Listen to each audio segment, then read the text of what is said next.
Hi, are you having a great day? I hope you can sleep well tonight. Then let's read another part of The Golden Bird. All went right, and the groom lay snoring with his hand upon the golden saddle. But when the son looked at the horse, he thought it a great pity to put the leathern saddle upon it. I will give him the good one, said he. I'm sure he deserves it. As he took up the golden saddle, the groom awoke and cried out so loud that all the guards ran in and took him prisoner. And in the morning he was again brought before the court to be judged, and was sentenced to die.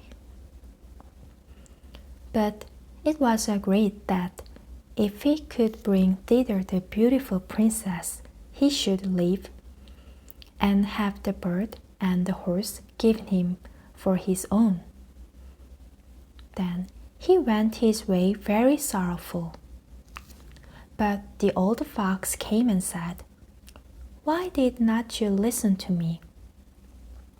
If you had, you would have carried away both the bird and the horse. Yet will I once more give you counsel. Go straight on, and in the evening you will arrive at a castle.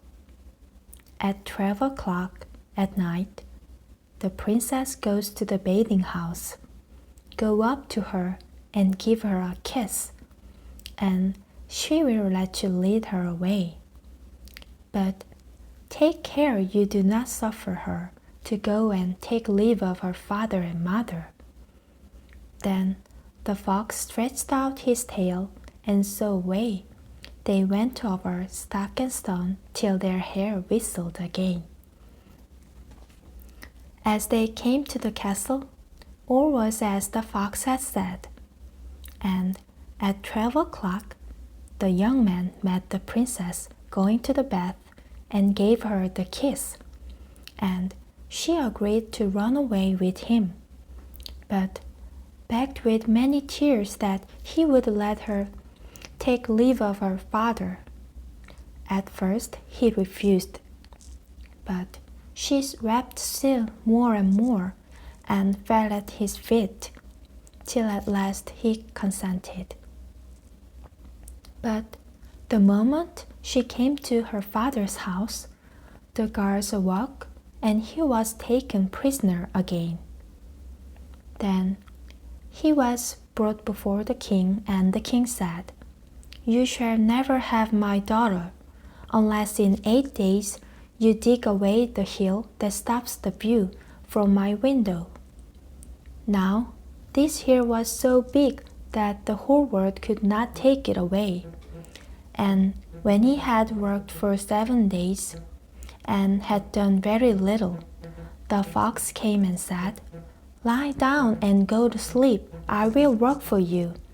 And in the morning he awoke, and the hill was gone. So he went merrily to the king, and told him that now that it was removed, he must give him the princess. Then the king was obliged to keep his word, and away went the young man and the princess. And the fox came and said to him, We will have all three, the princess, the horse, and the bird. Ah, said the young man, that would be a great thing, but how can you contrive it? If you will only listen, said the fox, it can be done. When you come to the king, and he asks for the beautiful princess, you must say, Here she is. Then he will be very joyful, and you will mount the golden horse that they are to give you, and put out your hand to take leave of them, but shake hands with the princess last. Then lift her quickly onto the horse behind you.